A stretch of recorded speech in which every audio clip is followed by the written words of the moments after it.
Hi guys, welcome to Richard Cabile YouTube channel. In today's video, I will teach you how to format SD card using your Realme 5 mobile phones. Okay guys, but before we start, kindly subscribe to my YouTube channel by pressing the subscribe button and the bell to notify you if I have new videos. Okay guys, let's start. You all have to do is go to setting in your Realme 5 mobile phone. Okay guys, here in settings, okay, scroll down and find the additional settings. Okay, click additional settings, and okay guys, here in additional settings, okay, click storage,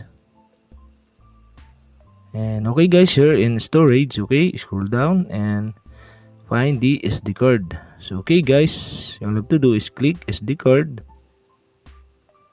And okay guys, here in SD card, you can see the details of your SD card. And okay, in this tutorial, I will show you how to format SD card. So okay, you'll have to do is click the format SD card. Okay, click this. And okay guys, all data on this SD card will be erased. So okay, you'll have to do is click format SD card. And all data on this SD card will be erased. This operation cannot be undone. So okay, to continue, click format SD card. And okay guys, formatting.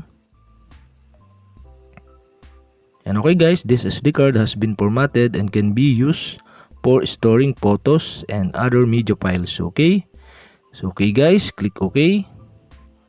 And okay guys, we have now successfully format your SD card using your Realme 5 mobile phones. Okay guys, if you have a question, kindly comment below and don't forget to hit the subscribe button and the bell to notify you if I have new videos. Okay guys, thank you for watching.